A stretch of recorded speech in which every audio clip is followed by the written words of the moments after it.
All right. Somehow OBS has broken everything. That's okay. All right. Welcome to Evidence-Based Audio Engineering number 179. And this is I Am Being Impeded.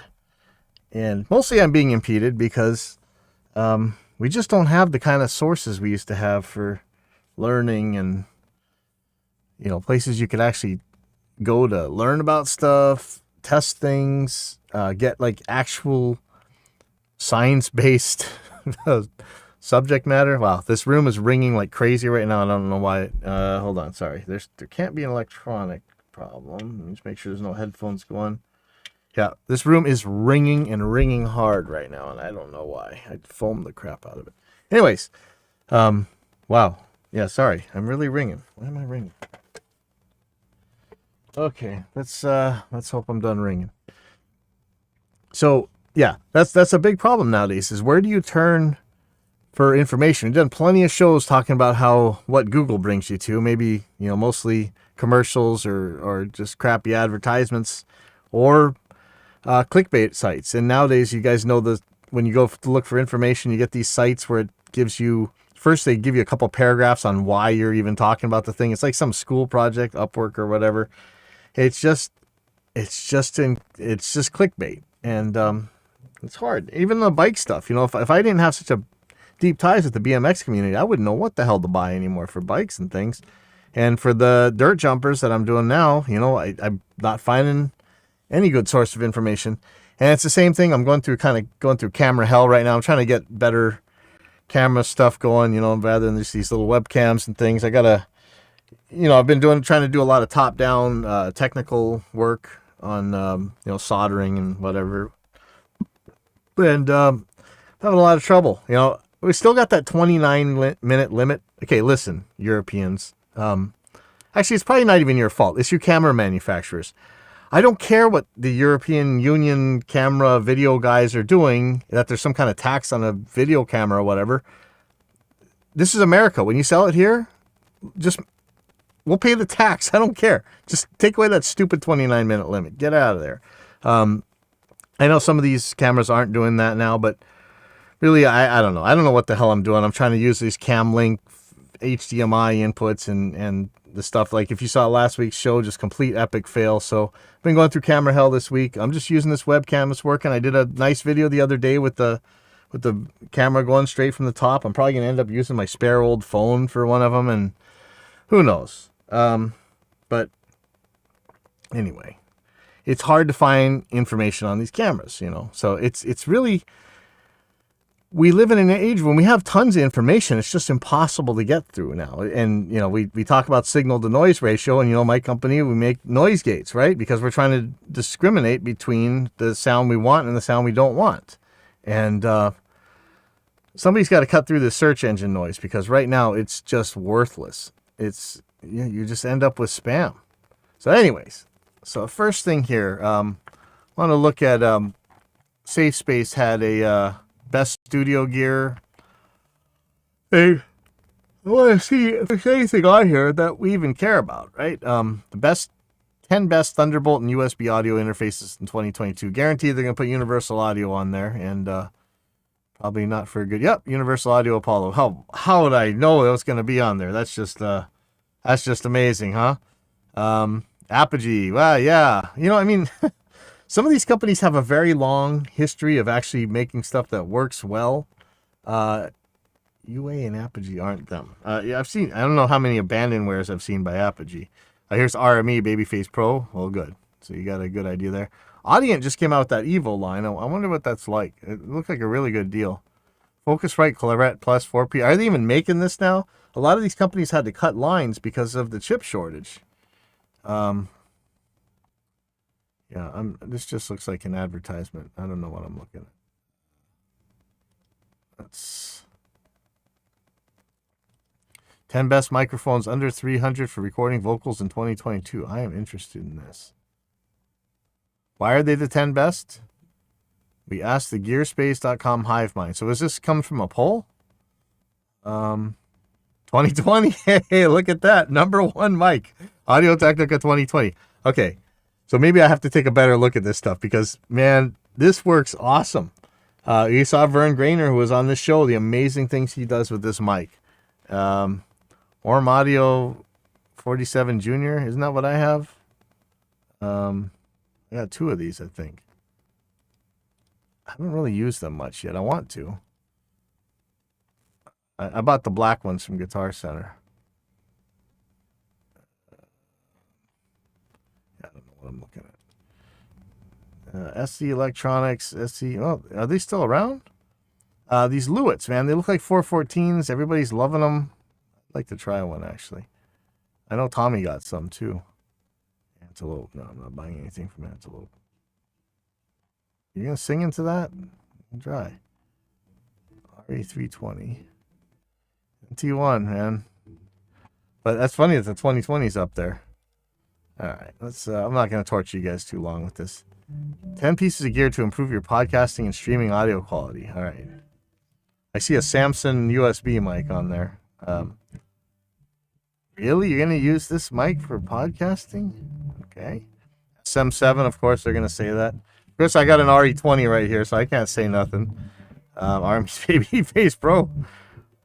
I don't know, man. Zoom H4n. I don't know how. Are you really streaming with that? I don't think so. Rodecaster Pro. That looks handy. I don't think I really want one of these, but I should actually look into this. Let's look at what this thing actually does. Okay. So, for somebody like me who uses OBS and I have a lot of troubles of getting in and out of, the problem everybody has, moving audio between apps in the computer, getting out to your streaming software, like, what would I do? I'd come out my RME into that thing and then out that thing back into some. I'm not sure. So let's look at what this is, because I think this is just a mixer. I don't think it's got any internal stuff to move things around. Let's see. All right, well, that's absolute garbage of a description. Let's take a look. Rodecaster Pro. Oh, wait, there's a Pro 2, so seems this is old. 4 mic preamps, 8 faders, 8 programmable pads, USB to host, Bluetooth, Mac PC. I don't think this is going to do anything for somebody like me who's already using OBS. Well, looks cool. $700. I don't know. I buy the Babyface. Some headphones, some little speakers, reflection filter, not bad. That would, if that was that ring, that would probably help. Alright, well, is there anything else interesting on this list? Virtual instruments, top selling synths, best keyboard synth. See, I always wonder who this page really is for. This is kind of telling it, huh? 10 most popular compressor plugins. I don't care.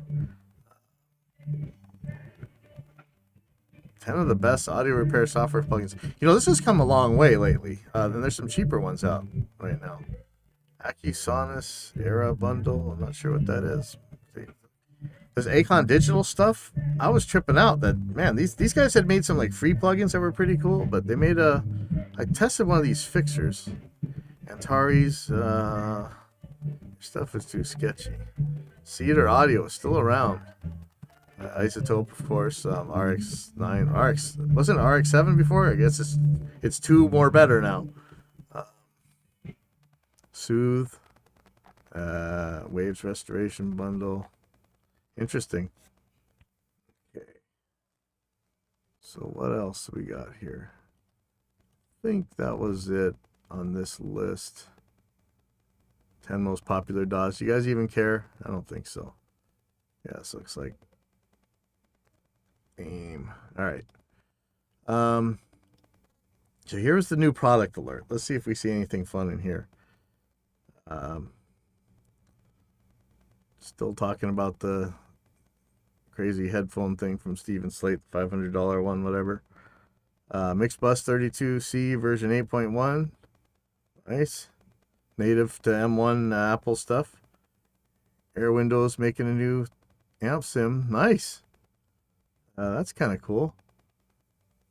Audio Thing Fog Convolver. I think that was around for a while. active subwoofer. What does that mean?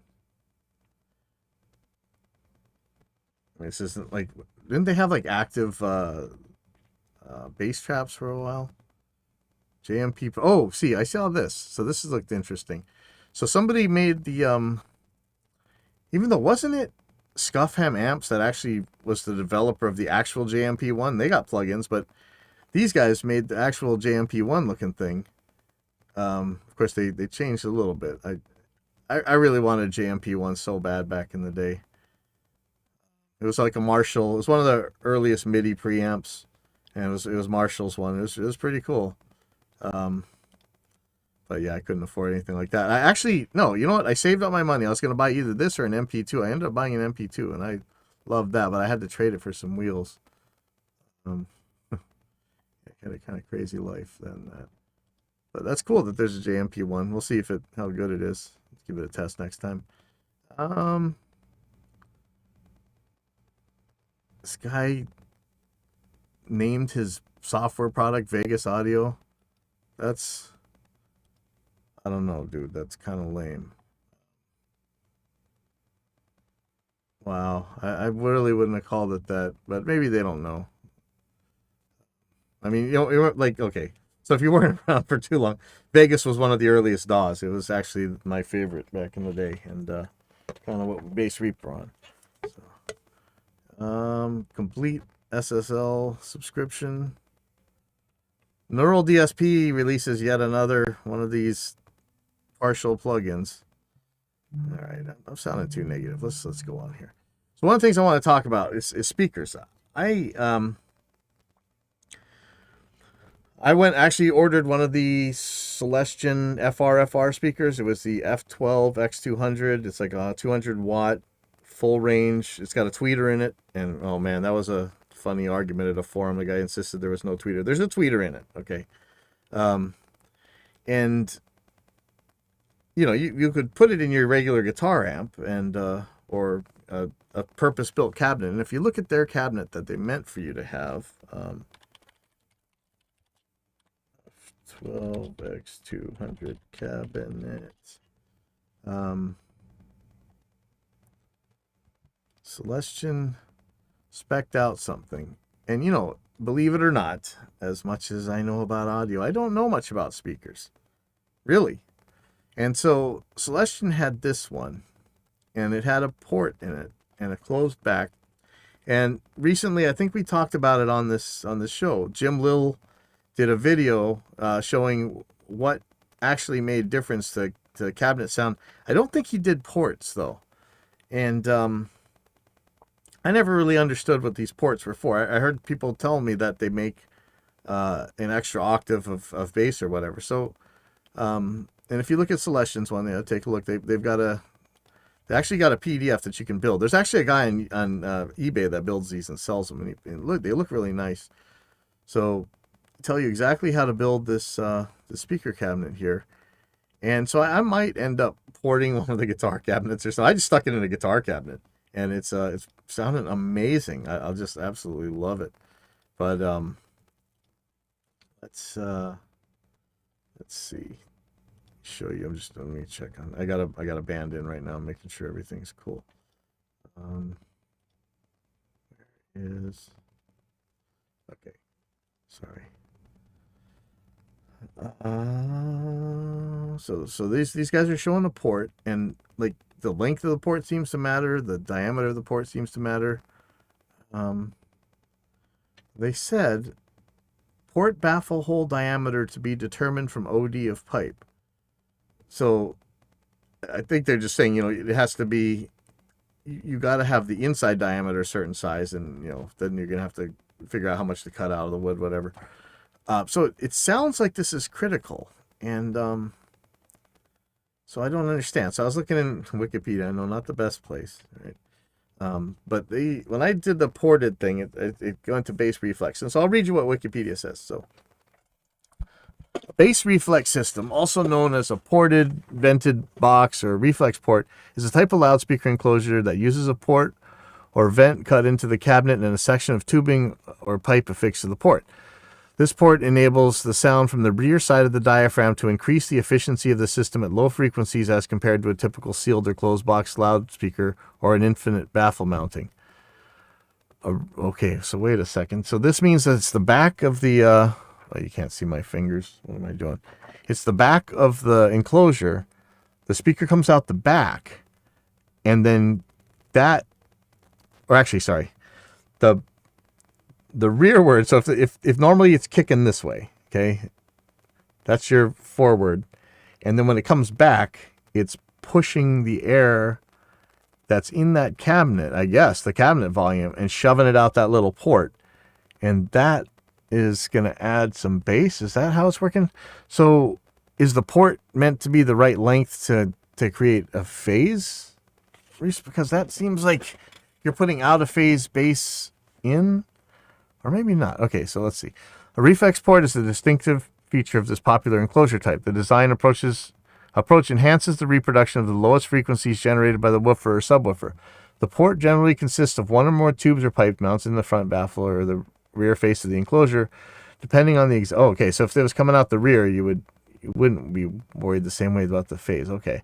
Depending on the exact relationship between driver parameters, the enclosure volume and filling, if any, and the tube cross-section and length, the efficiency can be substantially improved over the performance of a similarly sized sealed box enclosure.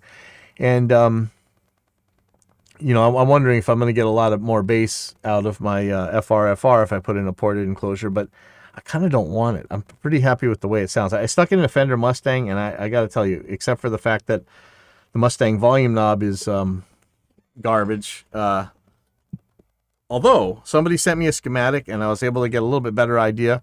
And so I ordered some pots. And we might fix it this week. So we'll see. Okay. Comparison with passive radiator. So I think this, it's saying this is making a Helmholtz resonator basically out of your speaker. But instead of stealing bass, this is going to add it. The frequency at which the box port system resonates, known as the Helmholtz resonance, depends upon the effective length and cross-sectional area of the duct, the internal volume of the enclosure, and the speed of sound in air. In the early years of ported speakers, speaker designers had to do extensive experimentation to determine the ideal diameter of the port and the length of the port tube or pipe. However, more recently, there are numerous tables and computer programs that can calculate for a given size of the cabinet how large the port should be and how long the tube should be. Even with these programs, some experiments... Well, okay. I don't understand, but you're just going for one frequency? That sounds wrong. It seems like this is like an EQ that's going to completely wreck your setup. Hold on.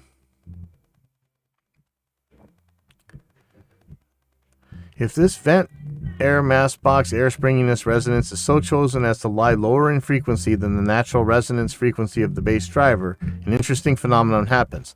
The back wave of the bass driver sound emission is inverted in polarity for the frequency range between the two resonances. Since the back wave is already in the opposite polarity of the front wave, this inversion brings the two emissions in phase, although the vent emission is lagging by one wave period, and therefore they reinforce each other. This has the useful purpose of producing higher output for any given driver excursion compared to a closed box, or conversely, a similar output with the smaller excursion, which means less driver distortion. The penalty incurred for this reinforcement is time smearing. Is it just time smearing or frequency smearing? In essence, the vent resonant augments main driver output by imposing a resonant tail on it. For frequencies above the natural resonance of the driver, the reflex alignment has no influences. For frequencies below the vent resonance, polarity inversion is not accomplished and back wave cancellation occurs. Furthermore, the driver behaves as though suspended in free air as the box air springiness is absent at that frequency, right? I don't know that this is explaining it this well. Let's see. So there's some greater... Okay, limitations. I don't know about limitations. What about disadvantages? Seems like you're throwing a whack out EQ on this thing. Yeah, sorry the background. don't DMCA me Nancy Pelosi. I'm sorry. This band practicing. They're playing some covers. I think I don't think anybody's gonna die. Nobody's getting this stuff stolen. All right. Yeah. So that's Wikipedia's version of ported whatever. So related to this, I want to talk about and look at speaker impedance. So probably if you're a guitar player, much to your chagrin, you've come across an impedance mismatch where either a speaker was too low impedance or low ohms, 4 ohms, 8 ohms, 16 ohms, or whatever. It was unsafe for your amp because it's too low impedance, or it's not making enough power because it's too high impedance, or whatever. So I always wonder, why do you make different impedances of speakers anyways? Like,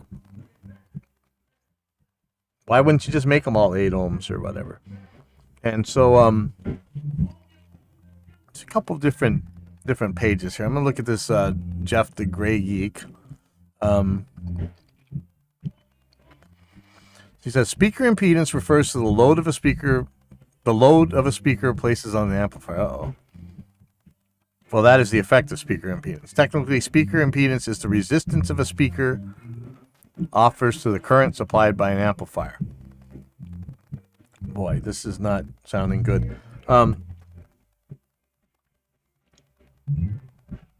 The impedance isn't a fixed thing. This is the thing about speakers. Like, I don't know much about this stuff, but this is the part that I understand very well. Let me see if there's a picture of this. Okay, here we go. If you look, so this is a picture of a probably an 8 ohm speaker, right? Let me see what they're going to call this. Yeah, this one says it's an 8 ohm speaker. Okay, so there's a point in this where it's 8 ohms. The lowest it ever has is 8 ohms, or that's actually a little bit less at some super low frequency. They're calling this an 8 ohm speaker, okay? So you guys with all your purity, super flat, whatever, that's what you're looking at. I don't even know what, they don't really put very good demarcations on this, but I suppose that you see there's a spike, low down, like 100 whatever hertz, especially if this is a guitar speaker.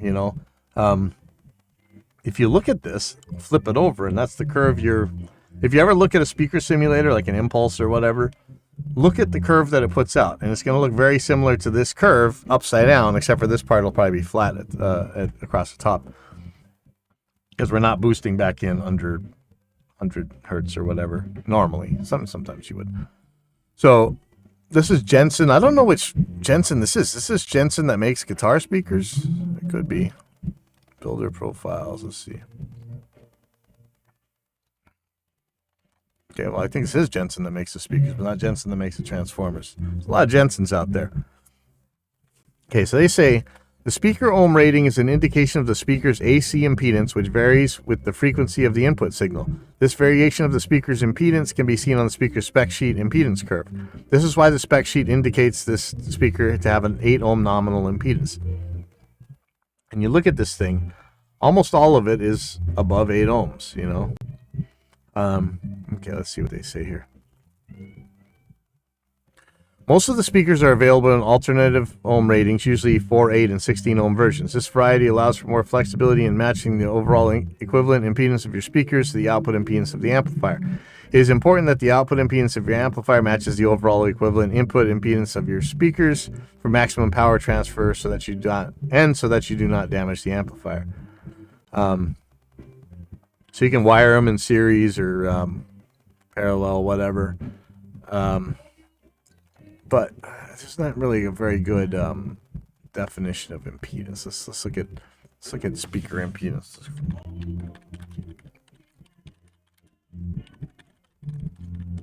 Let's see somebody with a good one. I'm not sure I think Splice is that plug-in company. This is the problem. Where do we go for somebody you trust? Boy, not of these. See, this is scary. No, I don't want videos. Hold on. See, back in the day, Google was useful. Nowadays, it's completely useless, man. Let's go. Measure impedance. Learning about electronics, maybe. See, I trust this a little bit more than the speaker sites. Honestly, that's kind of sad to say, but it's true. Okay. Learning about electronics says all speakers come with a rated impedance. Well, it's already untrue. Speaker impedance is the amount of resistance that a speaker offers to the electrical current that flows through it. So I had a couple questions.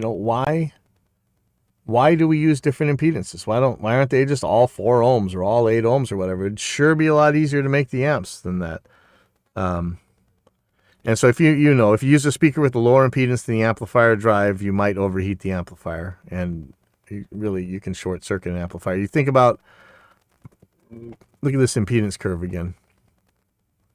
So imagine your power amp, your 2 wires. Sorry, let me turn the camera back on. Your 2 power amp wires, and they're here except for an 8 ohm resistor.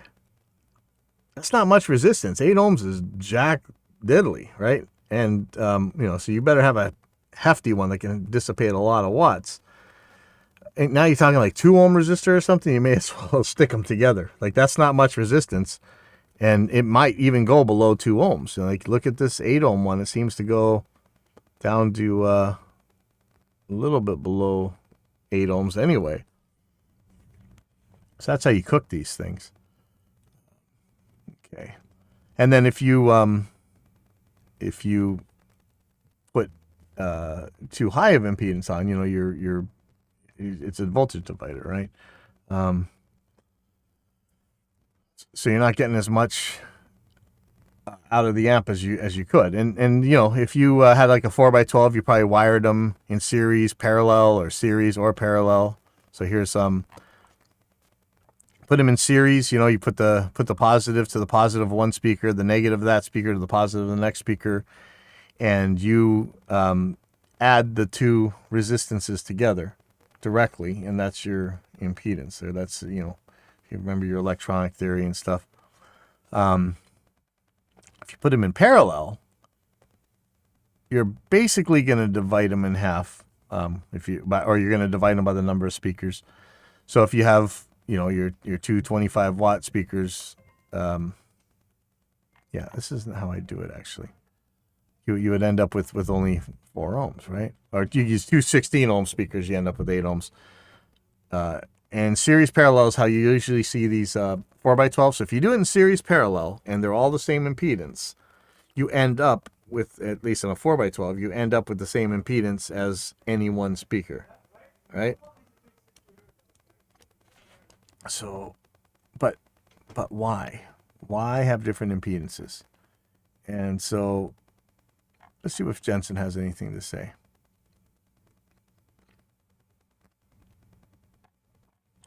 They're showing about the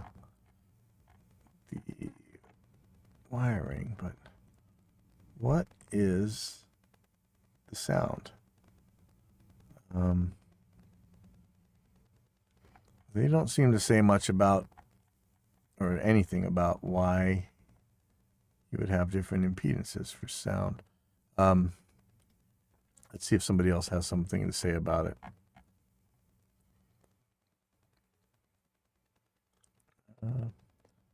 Most hi-fi amps is okay. So let's try this Google again. Why have? Hold on, let me answer this real quick. Sorry. Hello.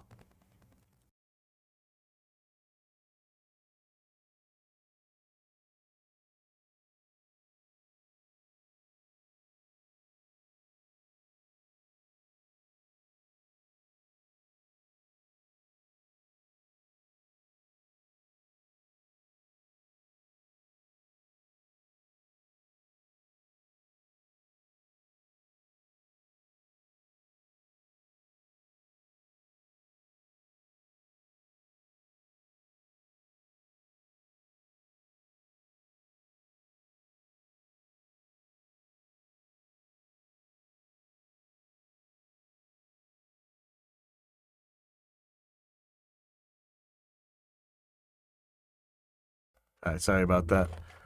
Some problem with the live stuff. I see one that says the truth about speaker impedance. I'm not sure who these guys are. They make speaker wire and cables, which scares me. Unless, because this is it's one of those ones where we always talk about, like, the crazy fake speaker wires, like $60,000 wires and premium oxygen-free straight wire music premium cable. Yeah, see, I'm not going to take any advice from these guys right here. Sorry. Here's Sweetwater, which is going to be hit or miss. And Sweetwater, I love you. I was bummed that you sent my stuff FedEx because that cost a really penny, and they missed their window like they always do. Anyways. Okay, so they're asking the same question as I do. Why do speakers have different impedances? Is there an audio reason for this? What they're saying, if all other things are equal, the only difference in speakers with different impedances is by definition the impedance. Not to be too glib about it, but in practice, that pretty well sums it up as well. There are numerous factors that go into speaker design that we really don't get into here to understand how things work in practice. Suffice to say that in modern designs, you may encounter a variety of impedances among loudspeakers that are otherwise nearly identical from an operational point of view. Further, once multiple speakers are combined in an enclosure with a crossover network, a new net impedance for the system will result. This is the load the amplifier sees, but it may not be the actual impedance of the raw components. Okay, that doesn't really help. Speakers with higher impedances will result in less current flow from the amplifier. While it is sometimes true that this can result in slightly less distortion in the amplifier.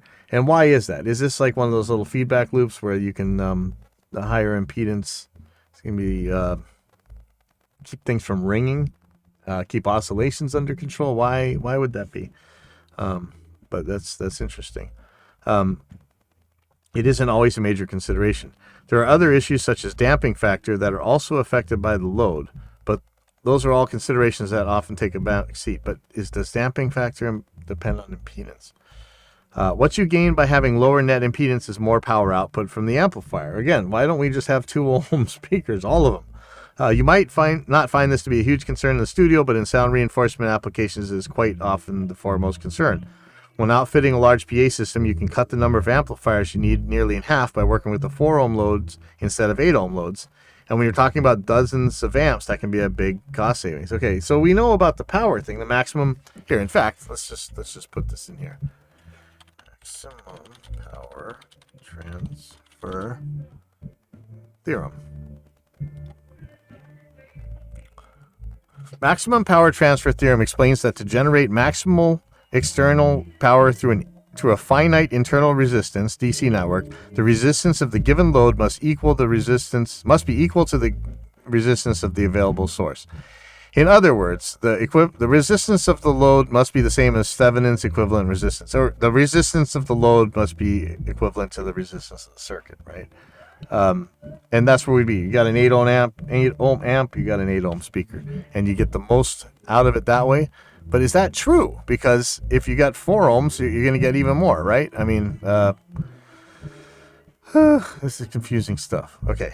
I know for a guitar player, like we're talking about right now with these FRFRs, I just ordered a Harley Benton, one of those little 100-watt pedal amps, and I just found out that it's 220 volts instead of 120 volts, so I had to buy a voltage adapter regulator to run the Euro power stuff on this, but hopefully there's a tap in there that I can just change it so I don't have to use that silly thing. But this thing will do 190 watts allegedly at 4 ohms and 100 watts at 8 ohms. I'd rather have the 190 watts, So it seems like the same amp will give you more power at a lower ohm load. So I don't know about that. How does maximum power transfer equate when you're talking about speakers and amps? Because no, it's not true. You're going to get more power out. Anyway, so as guitar players, you're always looking for more power out of your amps, right? You don't want to. You can carry half as many amps. That'd be nice. Or at a more practical level for most musicians, look at the following example. You have a bass amp and you need a good speaker for it. You can choose an 8 ohm 15-inch loudspeaker or a 4 ohm 15-inch loudspeaker. Your amp will produce, say, 250 watts into 8 ohms and 500 watts into 4 ohms. You may or may not decide to get the 4 ohm speaker to maximize the output of your amp. Or maybe you could get 2 8 ohm 15 inch speakers and wire them in parallel with another one to produce a 4 ohm load. Aside from those practical considerations, another reason it's more common to see speakers with lower impedance these days is because modern amplifiers are more capable of remaining stable while delivering large amounts of power into these loads. And there you go.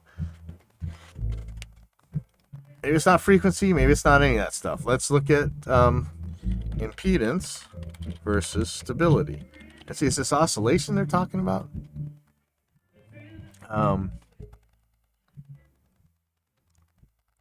See, these are talking about some big systems. How about speakers?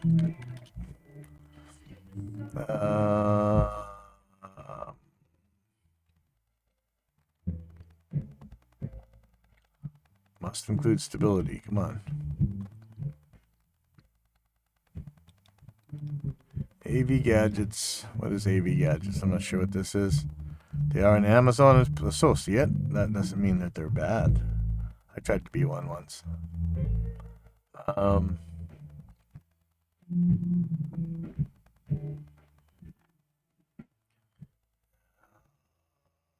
find out word. You know, I specifically said stability. I swear there's a stable. Yeah, where is this? Do I have to find the cached version of this? Cached.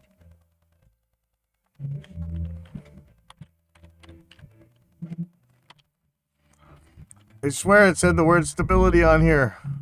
Where is it? That impedance switch on your receiver is a lie? No.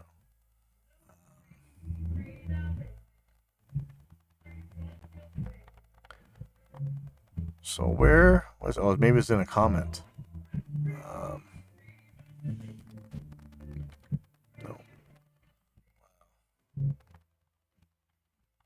That was helpful. Okay, so that's not helpful. Speaker stability versus impedance.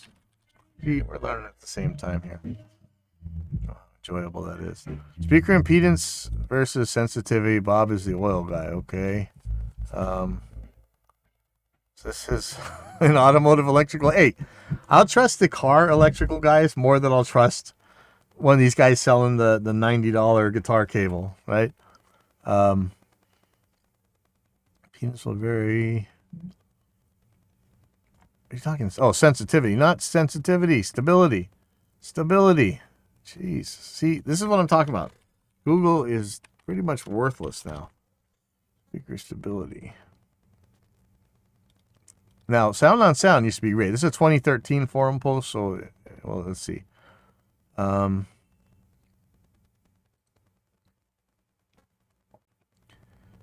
Want the output of the amp to be 0. Let's see if I can find this stability word. Okay. No, that's not really helping. Yeah, so I've seen this in a couple places. I've seen oscillation, ringing, and stuff. That the more impedance you got, the easier it is to control that. And isn't that true in microphones? Like, that was one of the reasons, like, you know, you had all these big deal about these low-Z mic preamps and low-Z mic mods. And these are mostly the mics that, like, SM57s and whatever. They're not really meant to put out pristine 20 kilohertz signals, right? Yeah, see, these guys, I don't trust any of these. Embedded audio. Matching and tuning output, stability. Yeah, I guess this is this is one of those ones where there's, it's just hard to find information on. And it's something that a lot of people take as just gospel, that, you know, there's, that higher impedance speakers sound better. So I always hear it. Higher impedance speakers sound better. The higher impedance, higher damping factor, more stability. I just wonder if that's not true at all. You know, I'm not seeing any real good evidence for it. I can see how it'd be easier, but you know, with the production techniques we have now, I should be able to get it pretty low. And we're seeing all these like super low power or low draw, let's say, like Class D amplifiers and stuff, and they're teeny weeny little things. Actually, I'm probably going to get a couple of them to try with different guitar cabinets and stuff because they're tiny. They don't weigh anything, but they're crazy loud, like my FR speaker I got out there. And they run into really low ohm loads. So the other one was headphones, because all these crazy problem you have with all these headphones, and these people just scream up and down that, oh yeah, you can't use low impedance headphones, or you can't use high impedance headphones. And so here's a site called Headphone Honesty, Headphonesty. The importance of matching headphones with audio sources in the pursuit of high fidelity audio. And you know, already when you talk about audio files, you're like, ooh, that's scary. But let's see what they have to say. Impedance matching. Why are some headphones high or low impedance? Let's check that first. Headphones with impedance greater than 100 ohms are typically older, professional, studio-specific designs. Pre-1990s receivers and pro audio equipment often use resistors to attenuate the speaker output to create simple and inexpensive headphone circuit. Yeah, you could run resistors in parallel with power amps and stack them that way, and then run each tap out to headphones. That was what do they call it, like the 70-volt system or something crazy like that. Or you could run a whole ton of them if they were super high impedance and not make much draw at all. Yeah, in fact, I was looking at that yesterday because we were actually testing the output of the Fender Mustang 3 V2 to see just how flat it was for powering that Celestion FR. And some of my direct boxes have amp taps on them, but they're meant to be run in parallel, and they have super duper crazy high impedance, so you're not really going to run power through them. So here's, again, this is very barely touching the surface. Without getting too heavily into the math behind it, the high impedance load preserves the source audio output, without getting too heavily into the math behind it, the high impedance load preserves the source output voltage to be able to drive multiple pairs of headphones. So yeah, there you go. If you have a super high impedance, you know, you could put a bunch of them on and the amp's not really going to see much difference. This idea was so prevalent that even as recently as 1996, the standard recommended source output resistance was 120 ohms, and went so far as to claim that source impedance had very little effect on performance.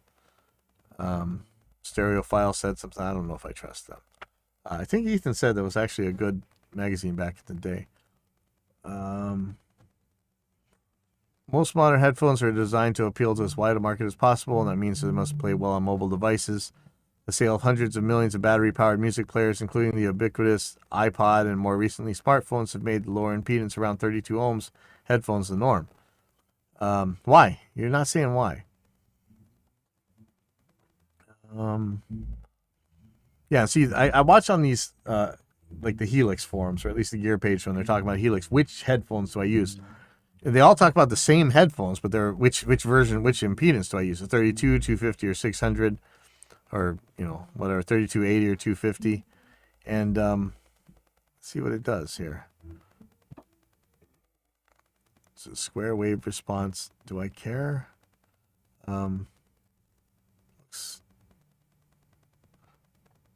Okay. So you're showing the biodynamic DT880 between the 32 ohm, 250 ohm, and 600 ohm. And it says, the above graphs show the square wave and impulse response of the three DT880 impedance headphones. Here you can see that the 32 ohm DT880 rings markedly more than the other two headphones. So again, less stability, so it's like oscillation or whatever. So what is it? Is this one hit of a square wave, and this is the post ring? Yeah, let's see. CNET says something. I didn't like this though, because CNET often uses weasel words. The impedance of a headphone is largely determined by the driver's voice coil, and for biodynamics high impedance models, the voice coil's wire is super thin, just 0.018 millimeters, half the thickness of a human hair. Biodynamics senior project, I explained. The thinner wires have more windings on the voice coil than the lower impedance biodynamic headphones, which have thicker and heavier, easier to manufacture voice coils. The lower moving mass of the 250 and 600 ohm headphones voice coils is lighter than the 32 ohm models, and the lower mass is part of the reason high impedance headphones sound better. Okay, so he's saying high impedance headphones sound better, but they're talking about different things. Okay, the voice coils have lower moving mass on the heavier, thicker and heavier ones. That makes little sense to me. I would think that if you're going to make, what are you making, some lighter drivers? Smaller diameter of the 600 ohm voice coil wires allows the wires to fit tighter. Okay, this is speaking backwards. Okay, hold on. Let's read this again.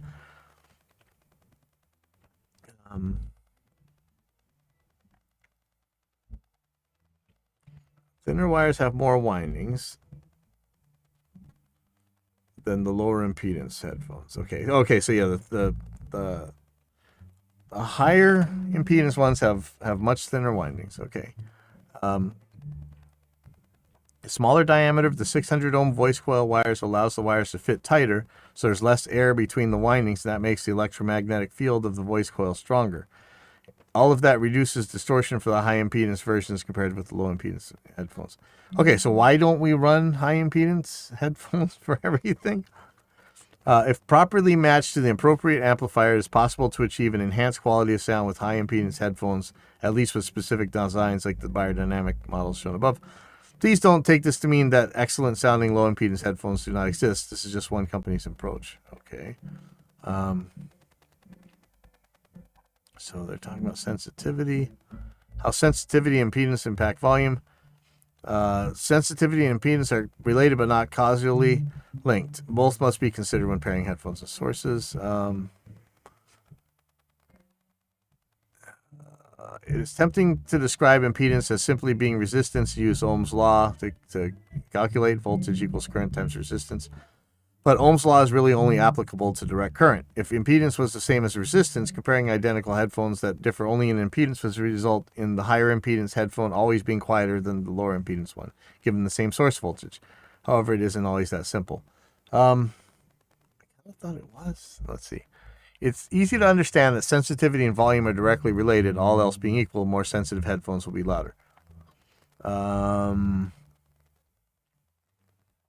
well, this isn't really telling us much. It's enough to know that source impedance, headphone sensitivity, and headphone impedance are all factors that play into the resulting audio volume and performance. Okay. But we're showing that some drastically different impedances and sensitivities.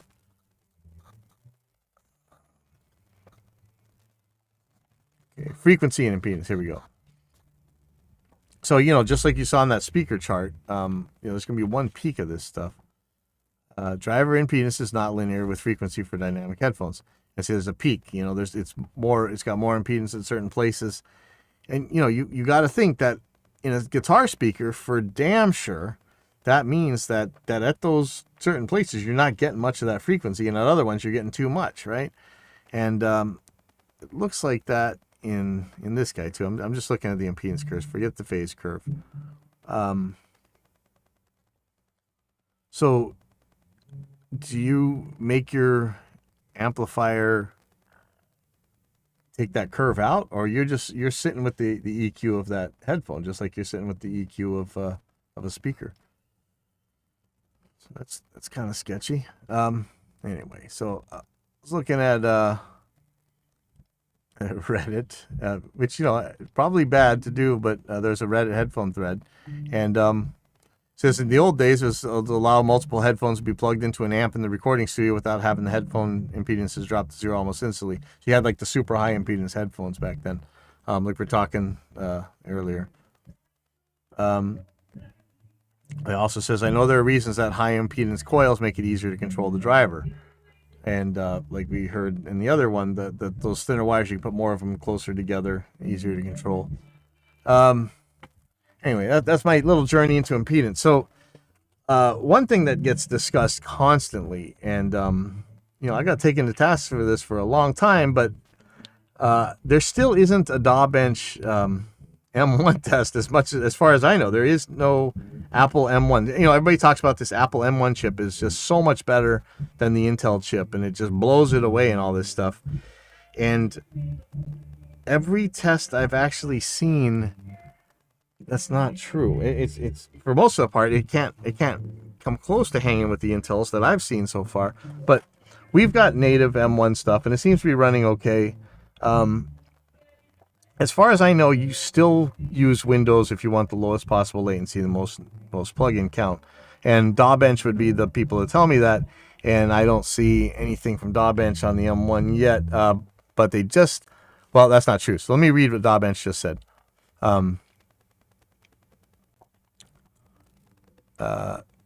Coming off of radio silence, this is from DawBench. The CPU wars are back with a vengeance, sparked by Apple's return to non-x86 chips. The resulting hysteria from some circles is, for me, reminiscent of the late 90s and early 2000s when there was the RISC versus CISC, PowerPC versus x86 battles from their respective camps. So I don't know if you remember, Apple used to use like Motorola chips or whatever, and then they came over to the superior Intel chips, or maybe there's even like some run on AMDs, like Hackintoshes or something. And then within the last few years, Apple is transitioning away from Intel into their own one, the M1s, which are, as far as I know, they're more like graphics chips, which sounds pretty interesting to me. And it sounds like a good idea. I just, usually with Apple, there's so much hype and most of it's just nonsense. And, you know, we've lived for decades where the Windows machines just smoke the apples, right? So, it's hard to believe, but I guess the M1s really are like that. So let's see. Back then, there were more than a few questionable RDF moments with superior performance claims that were not really panning out once the rubber hit the road. Yeah. And we are again seeing the same, if not higher level of hysteria surrounding the new Apple Silicon's performance superiority across articles, blogs, etc. You know, I heard about, like, it's supposed to be superior with the graphics. The graphics were horrible, man. I know there's some sort of thing that's supposed to be optimized for it. I'll check it out, but come on. Of course, my focus is purely audio production and DAW performance, things that are CPU bound as opposed to GPU bound, IPC, multiprocessing performance, etc. So after reading through and following up on some of the comparative performance tests posted and not getting anywhere near the variable being reported, I turned my attention to developing a suite of DawBench sessions that would run natively on cross-platform and across both x86 and the new Apple Silicon. So finally, we're going to get some DawBench results here. Sorry, 1 second. Let me see what's going on. I don't know if I have a... so, yeah, that should be fine. Yep. Okay. Sorry. I just had... my brother needed some time at the studio. The next hurdle was to find trusted testers that had access to the new Apple Silicon units. You should have called me. I got an M1. I have one of those MacBook Mini. It's a joke. It's 13 inches. Doesn't have any ports or anything. Total joke.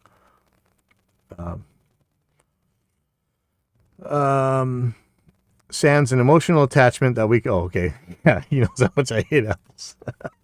That we could add to the team to expand the testing pool. Testing is ongoing, and we already have a large collated database. Currently, we have taken a bit of a breather while enjoying some of the northern summer break, but we'll finish up the testing and post the results sometime in the next month or so.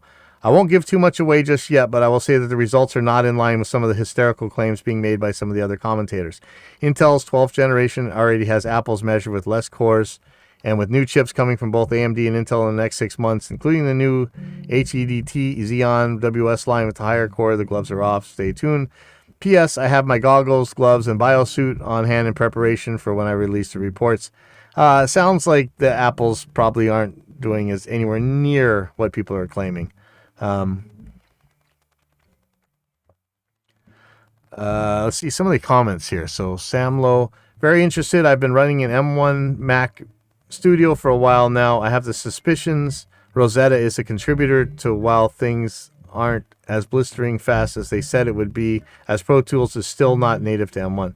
So a lot of things that are, say, M1 aren't actually for the M1 chip. They're for a translator program, would you call it that? Called Rosetta, that lets you run the older Intel coded stuff onto the M1 chips. Let's see, still a lot of variables, obviously, until everything goes 100% as native. But my testing is not through Rosetta. It's 100% native in Reaper. Again, Reaper rules. Sorry. Using internal plugins on the DSP testing and Contact 6 switches, Apple Silicon native for the VI testing, virtual instrument testing. Apple Silicon is fast, don't get me wrong, but nowhere near as fast as being made out by the RDF pundits. I don't know what RDF is, sorry. Apple will need more than gains being made in M2 once the larger core next-gen AX80 SID hits. Interesting. Some people just can't handle what the hard data shows. This will be fun. I'm a PC guy and welcome Apple's innovations to market. It spawns fiercer competition. Yes. And that's the thing. I think this M1 really did scare Intel, which is good. So when do we pick at Steinberg headquarters about MMCSS? Okay. We're not going to talk about that right now. I wonder if Apple is still a winner when it comes to power efficiency, though. What does that mean? I mean, if it can't run it, it's not going to be efficient, though. Anyways, so Daw Bench is coming out with this thing, but there was a possibly. Sorry, let me check my monitors. Blue Cat, who I really like, is a really cool plugin company. We use on this show. We use the one of their frequency analyzers all the time. I was using it the other day. So he did a thing, Apple M1 versus Intel for audio, a benchmark. Yeah, new Apple M1s have been available for a few months now, and raw CPU performance is one thing, but what does it actually do? So he tests some stuff. One is an Apple M1 MacBook Pro, 16 gigs of RAM. This is really similar to mine. 4 high performance cores and 4 high efficiency cores. I think that's how mine is. An Intel i7 MacBook Pro with 32 gigs, 4 cores and hyper-threading. Okay, and they're running, one's running Big Sur, one's running Catalina. 44K with an RME. Okay, so we're running good. So those have native Apple M1 drivers. And again, that provides native Apple M1 drivers. You guys that say that there's no drivers on a Mac, you're wrong. The drivers are there. You may not download them, or you may in some cases, but they still use drivers. It's not like you get RME performance out of a Behringer when you plug it into a Mac. Okay. No third-party host applications nor plugin was used during this test, as we have been running Patchwork or Axiom as standalone applications are loaded as plugins inside of them. They both contain a variety of built-in effects with very different algorithms. Now, are these M1 native, though? Is Patchwork M1 native? But it actually, even if it's not, it was actually doing better. So, according to this, lowest latency without dropouts. The M1 got 2.7 milliseconds round trip latency. I think that's round trip. Maybe that's not. Maybe that's just the purported latency. And the Intel was at 3.2. They both had some pretty low CPU use, but they said you would hear crackles. And the Intel Mac, while the average CPU usage was still quite low, audio dropouts would occur at latencies lower than 3.2 milliseconds. I think that's a good sign. It could be something else, but I mean that's definitely a good sign that it's not longer, right? CPU performance at lowest possible latency, and average CPU and when they're running that lowest latency. Apple was getting 18%. In Rosetta, it was getting 29%, and the Intel one was 32%. So even Rosetta is faster. That's kind of interesting. And multi-core results are about the same. And interesting, you see that it uses more on the multi-core. We've kind of been telling you that, right? On anything, even the Intels. Even at a lower latency, the Apple M1 is faster than the Intel Mac, either in native mode or when running through the Rosetta translator. So that's good. But again, right now, who cares? Like, this is a big chunk of change right here, 32% compared to 18%. But with the kind of stuff people are saying, I mean, that's almost half the CPU use, which is great. So it's like doubly as powerful, but you kind of expect that in that many years anyway. here we come to max instances. And this is where, with the hype that was generating, you're talking, this is where it matters. This is when people say, okay, this thing is faster. You mean you can run a lot more instances of something. Okay? Max instances on M1 is 4 and Intel is 2. Big deal, But maybe this is the wrong thing to test with. I want to see something like the ReXComp test at DawBench. If you're running 1200 in the M1 and only 600 on the Intel, okay, we're talking, because that's a lot of different things that's got to happen right. But the way these guys are talking, be like 4 times as many or 8 times as many or something. Now they're going to put 128 samples latency and run the those CPU tests. So, okay, that was at the lowest latency, so that wasn't bad. Okay, so the max instances went from 5 to 13. That's substantial. It's not anywhere near the hype factory, but it's a lot. But again, it's kind of what you expect over time. Even if you said this was the old Intel and this is the new Intel, that's kind of what I'd be expecting to see, something like that. The average CPU, however, once we reach those latencies, you're really not seeing much difference there. 8.9 versus 13%. You could really move. But he's saying that M1 is much faster than the Intel Mac, I guess. So at 192 samples, a little bit higher latency. Yeah, see, this is narrowing the gap. Interesting. M1 stayed cool. Yeah, I'm not surprised. I'm blown away by just how little power my M1 uses. But this is the first real test I've seen. I don't know this is exactly how I'd want to make the test, and I'm not seeing giant things. I'm kind of just seeing what I would expect to see based on the time that's passed. But at least we see something, and I love Blue Cat Audio. Let's because we're here, let's take a look around Blue Cat's site.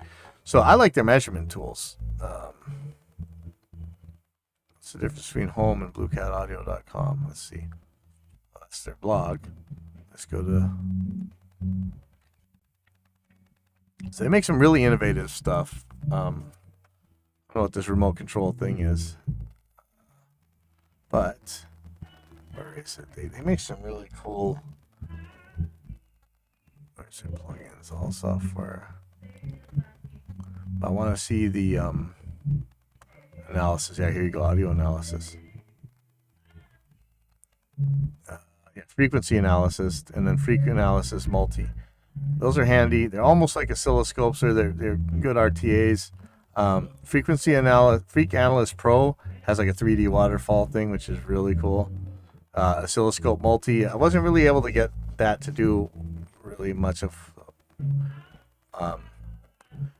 oscilloscope functions that I wanted, but it's still neat. So go check them out.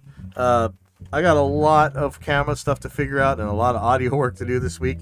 So I'll see you guys next week. Thanks for hanging in there, though. Whoever's on Twitch. See you later.